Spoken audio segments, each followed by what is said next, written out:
네, 안녕하세요. 김재춘입니다. 비영리 공익활동 지원사업 계획서 작성법에 대해서 말씀드리겠습니다. 사실 비영리 공익활동 지원사업 여러분들 지금 준비하시고 계시죠? 비영리 민간단체 분들께서. 근데 비영리 공익활동 지원사업 경기도에서 하는 이 내용만이 아니고 우리가 일반적으로 공모사업이라고 하는 게 있지 않습니까? 기관 또는 정부, 지자체 또는 민간 기업에서도 공모사업이 많이 나옵니다. 그런 내용들에 대해서 여러분들께서 어떻게 준비하시고 또 어떻게 써야 이렇게 좀 당선 확률이랄까요? 이렇게 채택되는 게 좀 더 높아질 수 있을까? 그런 부분들에 대해서 간략하게 말씀을 드리겠습니다. 사실 대면으로 하면 좀 더 많은 이야기를 할 수 있겠죠. 그 다음에 또 구구절절 좀 세부적인 이야기도 할 수 있을 것 같은데 이렇게 온라인으로 뵙다 보니까 30분, 30분 이런 식으로 좀 나누다 보니까 많은 내용을 좀 전달하기는 좀 어려울 것 같습니다. 그럼에도 불구하고 첫 번째 30분에서는 공모사업이라는 게 어떤 거고 여러분들께서 공모사업을 준비하거나 계획하실 때 어떤 부분에 좀 유의하셔야 되는지 이왕이면 공모사업은 당선되는 게 중요한 게 아니겠습니까? 그래서 그런 부분들에 대해서 좀 포인트를 삼아서 좀 말씀을 드리겠습니다. 그 다음에 두 번째 30분에서는 이왕이면 이제 직접 쓰신다고 하셨을 때 어떤 부분을 좀 더 유의해서 쓰셔야 되는지 이런 부분들에 대해서 초점 맞춰서 또 말씀을 드려보겠습니다. 짧게 이야기하는 거에 대해서 좀 양해를 해주시고요. 나중에 여러분들께서 사실은 그렇습니다. 이 공모사업 계획서를 그냥 강의만 들어가지고 갑자기 잘 써지지는 않습니다. 우선은 여러분들이 써보시고 그 다음에 또 이런 강의도 들으시고 그 다음에 또 우수 사례 이따 말씀드리겠습니다만 우수 사례도 좀 많이 읽어보시고 그 다음에 또 중요한 건 여러분들이 쓰신 내용들을 좀 전문가들한테 코칭도 받으시고 아니면 선배들한테도 코칭도 받으시고 이런 과정을 겪어야 되거든요. 그래서 이런 부분들에 대해서 쭉 일련의 과정들이 있습니다만 이런 부분들 중에서 오늘은 포인트를 한번 확인한다. 어떤 부분이 중요한 포인트인지 이런 것들을 한번 강의를 듣고 이해한다. 이 정도로 좀 생각해 주시면 좋을 것 같습니다. 저는 김재춘이라고 하고요. 기획 일을 오랫동안 했던 사람입니다. 그리고 또 무엇보다도 제가 이런 강의를 좀 꽤 합니다. 왜 하냐면 제가 심사위원을 많이 하거든요. 제가 심사위원을 많이 하다 보니까 심사위원들이 무슨 생각을 하면서 여러분들의 계획서를 읽고 그 다음에 그 중에서 어떤 부분은 뽑고 어떤 부분은 좀 낮게 평가하고 이런 것들을 어떤 기준선을 가지고 하는지 좀 아는 편입니다. 제가 1년에 한 30번 정도 넘게 심사를 하니까요. 그런 부분들을 제가 가감없이 좀 말씀을 드리겠습니다. 물론 이게 이제 녹화가 돼서 나가는 내용이니까 여러분들한테 정말 내밀한 이야기 또 공개적으로는 말씀 못 드릴 이야기도 많이 있습니다만 그런 부분들은 나중에 혹시나 이제 오프라인으로 만나 뵀을 때 말씀드리도록 하고요. 핵심적인 부분들만 좀 간추려서 말씀드리는 걸로 하겠습니다. 예. 여러분들 공모사업 이제 지원 계획서를 작성한다고 했을 때 가장 먼저 무엇을 하십니까? 어떤 부분을 먼저 하십니까? 그리고 여러분들께서는 1년 동안 여러분 단체에서는 어떤 공모사업을 이렇게 지원하시고 그 다음에 또 성공률이라고 할 수 있죠. 몇 번이나 한 10번 내면 평균적으로 10번 내면 한 몇 번이나 당선되십니까? 우리가 이런 걸 성공률 그래서 저는 이렇게 봅니다. 한 공모사업에서 7, 80% 정도 성공했다. 즉 10개 내서 7개, 8개 정도 됐다. 이건 거의 100%라고 봅니다. 왜냐하면 여러분들께서 이렇게 컨트롤 못하는 상황이 한 20, 30%는 있거든요. 무슨 이야기냐면 어떤 똑같은 사업인데도 어떤 심사위원은 최고점을 주고 어떤 심사위원은 최저점을 줄 수도 있습니다. 그리고 또 이거 운도 좀 따릅니다. 그러니까 우리가 재수가 있다 없다 하지만 공모사업에도 그런 부분들이 좀 있거든요. 그러다 보니까 어쩔 수 없이 좀 운이 나빠서 떨어지는 20, 30% 빼놓고 한 7, 80%가 됐다. 그러면 거의 100% 당선됐다고 볼 수 있습니다. 적어도 저는 10개 정도 내면 4개에서 5개 정도는 당선되는 것이 실력 있는 단체 아닌가. 싶습니다. 물론 이제 여러분들께서 오해를 하시면 좀 곤란합니다. 어떤 거냐면 오늘은 제가 포인트를 여러 가지를 제가 강의를 사실은 공모사업 계획서 강의를 합니다. 우선은 오늘 포인트를 삼을 것은 당선되는 것을 어떻게 할 거냐. 이왕이면 당선돼야 됩니다. 공모사업 계획서는 우리가 사업을 잘하자고 쓰는 계획서이기도 하지만 사실은 공모사업을 따내기 위한 계획서이기도 합니다. 그래서 다르게 보면 공모사업 계획서를 애써서 썼는데 떨어지면 사실은 무용지물일 수도 있습니다. 그래서 우선은 공모사업을 붙게 또는 당선되게 쓰는 게 중요합니다. 근데 이 이야기를 또 다른 분들은 이렇게 오해를 하시는 경우가 있어요. 그러면 떨어지는 계획서, 이건 가치가 없는 거냐? 그런 뜻은 아니죠.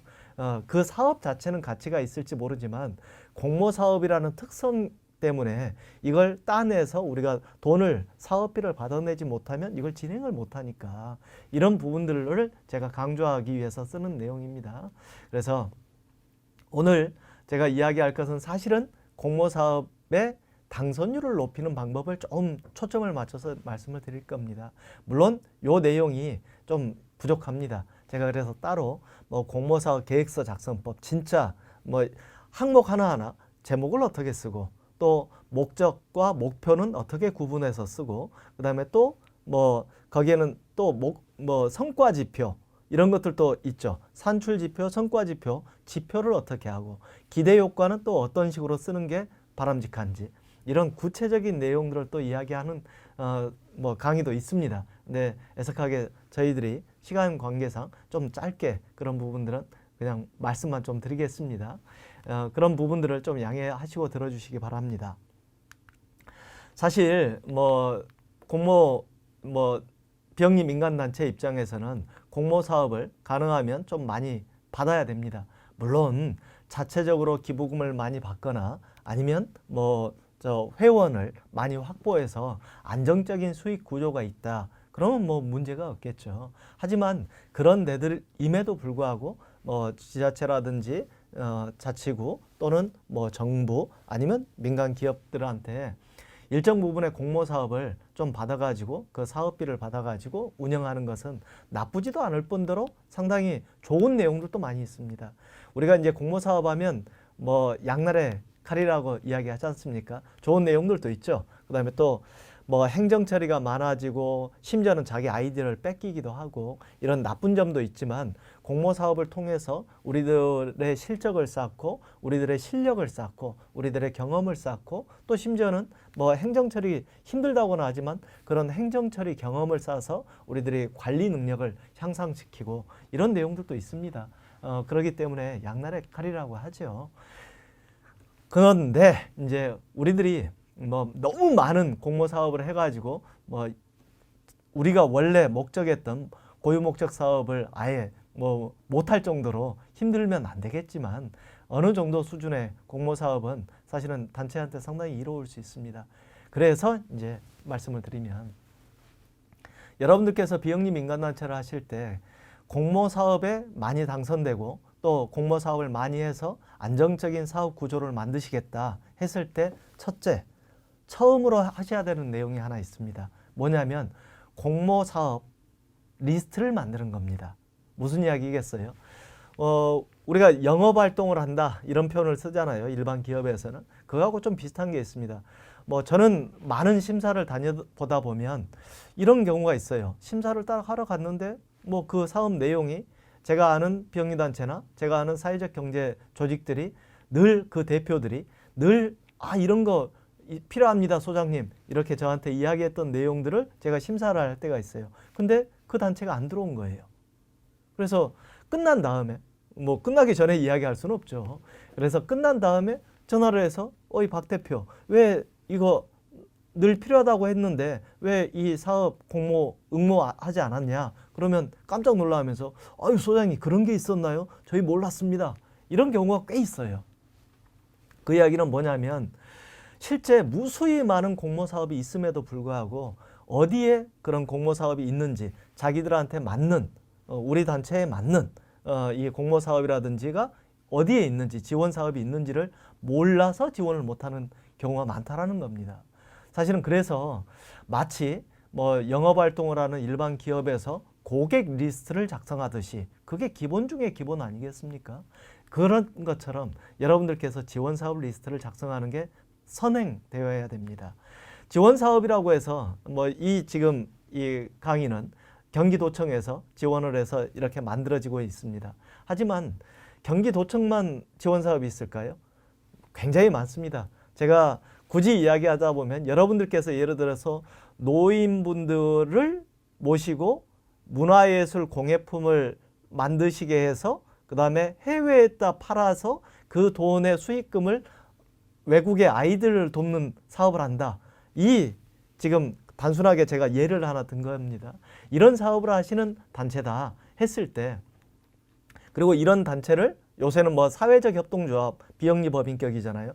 뭐 비영리 민간단체에도 사회적 협동조합도 가능합니다. 근데 이런 내용들을 한다고 했을 때 과연 이 사업과 관련된 지원사업, 지원금이 어디에 있을까요?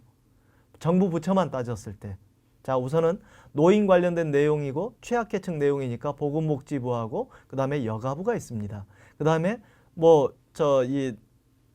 아까 문화 관련, 예술 관련된 내용이니까 문화관광부도 있을 거고, 그 다음에 해외 답하니까 산업통상자원부, 그 다음에 외국의 아이들을 도우니까 외교통상부도 있을 거고, 그 다음에 이런 것들이 또 일자리 창출이라는 내용으로 되면 고용노동부가 있을 거고, 그러니까 말 그대로 굉장히 다양한 부처의 내용에 있습니다. 그럼 거기만 있나요?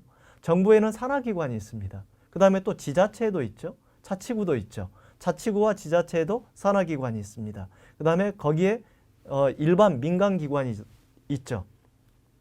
혹시 아시는지 모르겠습니다만 사회복지공동모금회라고 일반적으로 여러분들이 복지 쪽, 복지관이라든지 복지시설들만 응모한다고 생각하시는 거기에서도 한 몇 년 전부터 비영리 단체들한테도 문호를 개방했습니다.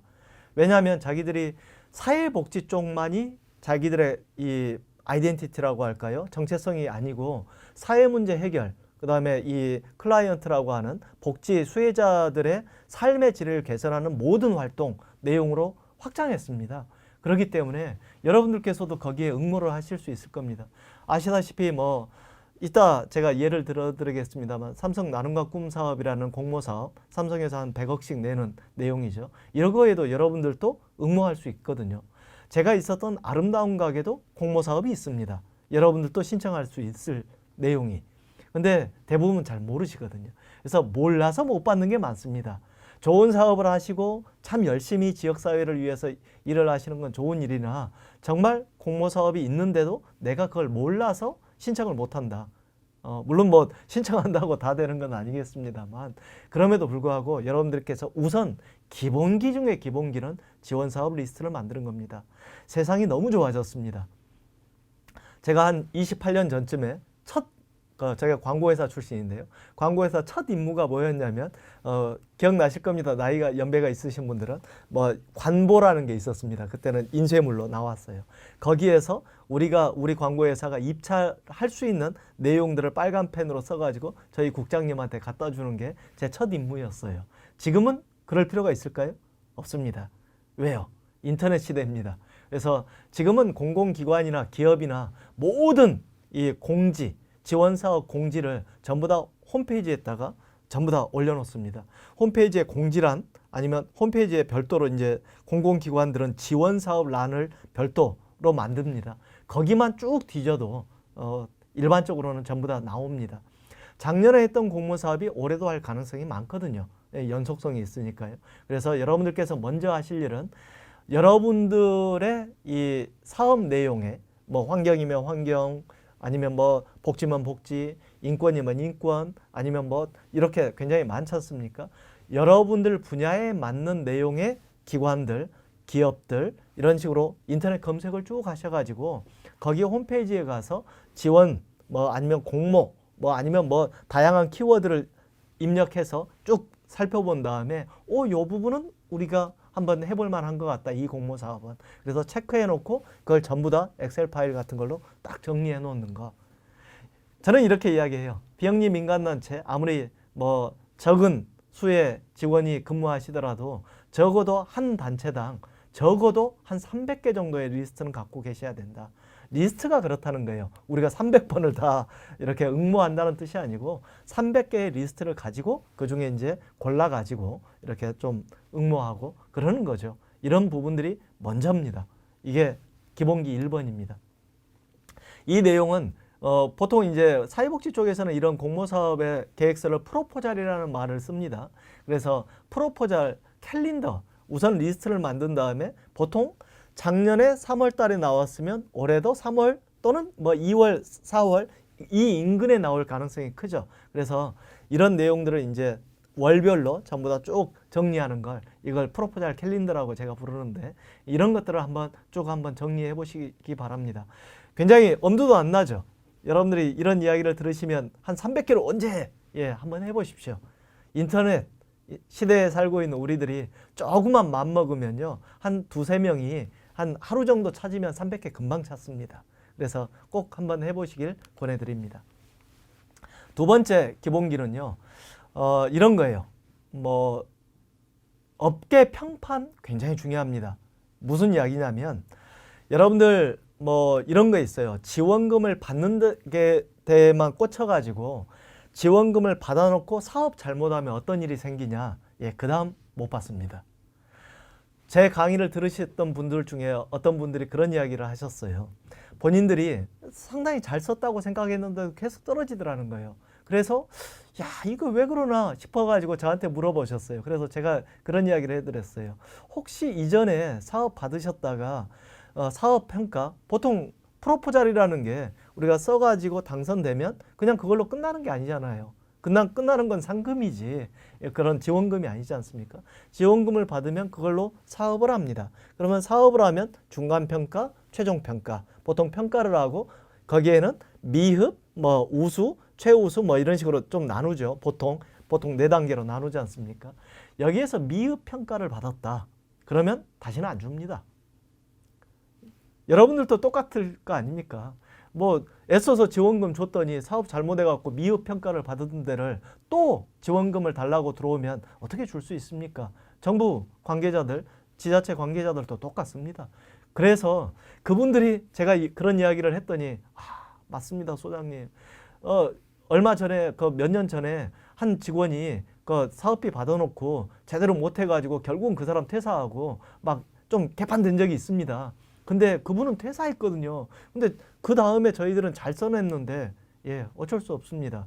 왜 그러냐면 그 사람에 대한 평판이 중요한 게 아니고 그 단체에 대한 평판이 중요한 거거든요. 그래서 제가 이런 표현 씁니다. 제발 후배 앞길 막는 선배가 되지 마십시오. 왜 그러냐면 여러분들이 사업을 받았으면 그러니까 애써서 땄으면 진짜 죽기 살기로 정말로 최우수 평가를 받으셔야 됩니다. 사업 잘 하셔야 된다는 이야기입니다. 그게 지자체 좋으라고 하는 게 아니고 여러분 후배, 여러분 단체를 위해서 여러분들의 미래를 위해서 굉장히 중요합니다. 이걸 많이들 놓치십니다. 그래서 이거 꼭 놓치지 마시기 바랍니다. 여기 2020년 비영리 민간업체 공익활동 지원사업 성과평가 결과 보고 이게 지금 경기도청에서 나왔던 내용입니다. 여러분들 홈페이지에 나왔던 내용이기 때문에 제가 그냥 공개하겠습니다. 여기 매우 우수, 우수, 보통, 미흡. 미흡이 두 군데가 있었습니다. 애석하게 저 미흡 평가받은 두 군데 단체는 앞으로 받기 힘드실 겁니다. 제 내용 제가 뭐 가리기는 했습니다만 저 내용은 실제 공개되어 있습니다. 뭐 홈페이지에 이미 공개되어 있습니다. 그렇기 때문에 이런 부분들에 걸리지 않도록 정말 사업 받으셨으면 저기에 55팀이 보통 정도를 받았습니다. 그러면 안 됩니다. 뭐 매우 우수 또는 우수 최소한 우리가 이 지원 사업을 받았으면 우수 이상은 받겠다라는 각오를 가지고 열심히 하셔야 됩니다. 그렇게 좀 생각해 보셔야 됩니다. 사실 사업계획서는 한 방에 완성되는 게 아닙니다. 스노우볼처럼 계속 굴러가서 점점 이렇게 커가는 겁니다. 그래서 무조건 많이 써봐야 됩니다. 한 번 써본 사람보다 10번 써본 사람이 확실히 잘 씁니다. 그래서 여러분들께서 계속 뭐 시간 없다, 바쁘다 이런 것들 때문에 그냥 대충 뭐 1년에 한 개 쓰는 게 자랑은 아닙니다. 제대로 잘 쓰려면 많이 써봐야 됩니다. 사실은 뭐 많이 써보고 많이 읽어본 사람들을 당해낼 수는 없습니다. 그렇기 때문에 우선 많이 써보는 경험을 좀 많이 가져보시라고 합니다. 제가 종합적으로 이런 이야기 합니다. 여러분들께서 진짜 잘 쓰시겠다면 우선 강의를 들으셔야 됩니다. 뭐가 포인트인지 오늘 그 포인트를 제가 말씀드릴 겁니다. 그 다음에 이제 이 관련된 책들도 나와 있습니다. 책들보다는 예를 들어서 사회복지 공동모금의 나눔과 꿈사업 홈페이지가 별도로 있거든요. 거기 들어가 보시면 거기에 어떤 내용들이 나와 있냐면 어떻게 쓰는지, 제목을 어떻게 쓰고 그 다음에 내용들을 어떻게 쓰는지, 또는 이제 요새는 사회적 경제 쪽에서도 그런 계획서 작성법 관련된 뭐 이렇게 서식 관련된 내용들이 굉장히 많이 나왔습니다. 그런 부분들도 좀 읽어보시고 그 다음에 가장 중요한 부분이 사실은 우수 사례를 많이 읽으셔야 됩니다. 여러분들 혹시 천재라는 소리 들으셨어요? 아니시죠? 저도 천재 아닙니다. 그럼 천재는 어떤 사람들이냐면 입력이 없어도 출력이 우수한 사람들, 이런 사람들을 천재라고 합니다. 그럼 저도 아니고 여러분도 아니시라면 저희들은 무조건 많이 집어넣어야 돼요. 많이 집어넣는다. 입력을 많이 해야 출력이 좋아집니다. 그 이야기는 뭐겠어요? 사업계획서를, 좋은 사업계획서를 쓰려고 하신다면 여러분들이 우수 사례를 엄청 읽으셔야 됩니다. 많이 우수 사례를 읽고 또 분석해보고 비교 스터디, 내가 쓴 내용과 우리 단체에서 쓴 내용과 우수 사례가 뭐가 다른지, 그 다음에 또 책에서 보고 그 다음에 다른 뭐 이 안내문 같은 걸 보면서 계속 비교해 보면서 한번 해보시길 권해드립니다. 굉장히 중요합니다. 우수 사례를 그러면 많은 분들이 저한테 물어요. 어디서 구할 수 있습니까? 라고. 그래서 제가 한번 우수 사례 구하는 법을 알려드리겠습니다. 우선 주변에 이제 좀 구해야죠. 지인들 또는 선배님들 아니면 다른 단체들, 뭐 우리 단체에서 또 내려오는 것들, 이런 것들을 많이 읽어보셔야 됩니다. 저는 좀 신기한 게 있어요. 여러분들 지인이나 선배들 또는 여러분 단체에서 이전에 굉장히 좀 뭐라고 하나요? 잘 썼다고 하는 것들이 전수 안 되는 단체들도 꽤 많다라는 걸 알고 있습니다. 그래서 이런 부분들을 우선 구해야 되는 거고요. 그 다음에 제가 늘 이런 이야기해요. 신은 우리에게 무엇을 주셨습니까? 구글, 네이버 다음을 주셨다고 합니다. 그러니까 온라인 검색을 해서도요, 의외로 또 나옵니다. 근데 꼭 이런 분들이 계세요. 우리가 환경단체인데 환경 관련돼서 우리가 하는 사업에 대해서 검색만 해보십니다. 예, 그래갖고는 안 됩니다. 비록 우리 사업하고 좀 다르더라도 또 우리 분야가 아니더라도 영역이 좀 다르더라도 무지 많이 이렇게 무수히 많은 사업 계획서들을 좀 구해가지고 다양하게 읽어보면서 이 사람들은 우리하고는 좀 다른 사업이지만 이런 식으로 사업 계획서를 써가는구나, 이렇게 응용력을 가지고 좀 보셔야 되는데 어떤 분한테 말씀을 드렸더니 찾아봐도 없다라는 거예요. 그래서 어떻게만 찾았냐면 본인이 하는 딱 그 사업만 찾으시는 거예요. 예, 그래갖고는 좋은 사업 계획서 못 씁니다. 그 다음에 그런 식의 응용력 부족 가지고는 좋은 사업 계획이 안 나옵니다. 그래서 온라인 검색할 때 좀 폭넓게 찾아보십시오. 사회복지 공동모금에서 프로포잘 우수 사례를 올려놓습니다. 프로포잘 사이트가 별도로 있습니다. 인터넷 검색하면 있습니다. 거기 사이트에 들어가시면 매년 특히 나눔과 꿈 사업이라든지 이런 것들 상당히 물론 꼭 비영리 내용만은 아닙니다만 사회복지 쪽에 조금 더 포커스가 있습니다만 그럼에도 불구하고 거기에서 당선됐던 그리고 또 우수 사례, 심지어는 거기에 심사위원들께서 심사위원 심사평까지 딱 집어넣어가지고 만들어놨습니다. 그래서 이런 부분들을 체크하셔가지고 다운로드 다 받을 수 있습니다. 그래서 다운로드 받아가지고 읽어보시는 게 좋을 것 같습니다. 시민사회나 복지 커뮤니티가 있습니다. 커뮤니티 사이트 같은 거, 홈페이지 같은 것들이 있죠. 이런 데 들어가서 의외로 또 거기에다가 올려놓는 분들이 계십니다. 심지어는 이런 데도 있습니다. 파워포인트나 아니면 프레지라고 하죠. 발표하는 그런 것들 하는 사이트 아니면 온라인 사이트 이런 데들이 있어요. 저 10번에 보시면 문서 공유 사이트라고 슬라이드 쉐어 같은 게 또 사이트가 있습니다.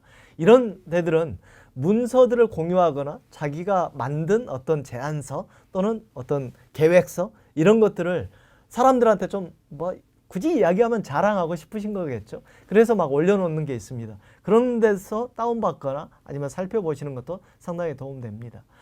또 업계 전문가, 저 같은 사람이라든지 아니면 전문가들이 꽤 많습니다. 그리고 비영리 뭐 경기도청도 그렇고 아니면 지자체 자치구 아니면 사회적 경제는 사회적 경제 아니면 뭐 NPO 지원센터 같은 데는 NPO 지원센터, 시민단체 아니면 사회복지 공동모금회 아니면 뭐 민간의 다음 세대 재단 이런 데들이 중간 지원 기관이라고 하지 않습니까?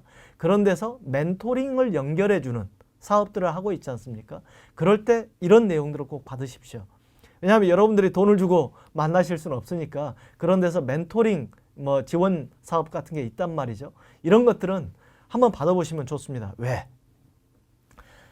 저 같은 사람도 심사를 많이 하고 그러다 보니까 많은 자료들도 가지고 있고 또 본인이 직접 쓴 내용도 있고 그럴 때 공개적으로는 여러분들한테 공개를 못합니다만 1대1로 만났을 때는 공개할 수도 있지 않습니까?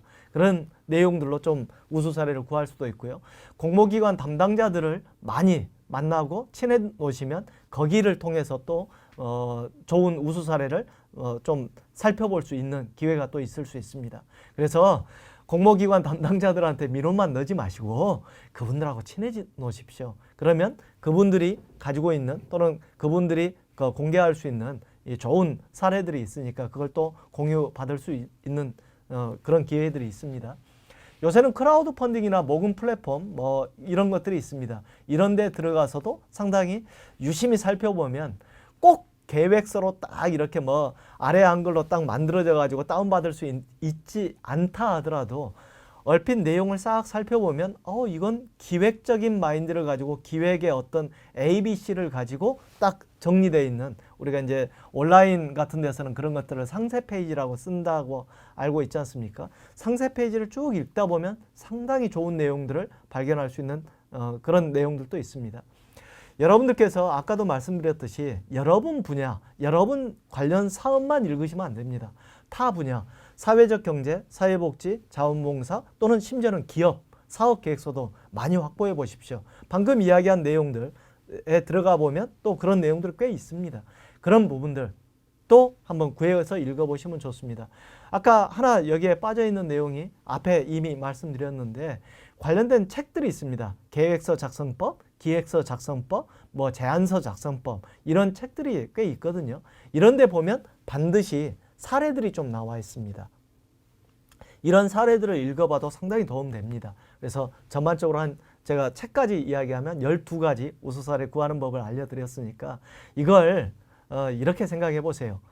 어느 단체가 실력이 는다라는 것은 정보가 축적된다는 이야기입니다. 노하우가 축적된다는 겁니다. 우수 사례가 축적된다는 겁니다. 여러분 단체에 여러분이 애써 놓으면 여러분 후배들은 그걸 토대로 해서 더 성장할 겁니다. 그렇게 된다면 내가 있을 때 이 단체에 있을 때 적어도 우수 사례를 30개 모아놨다.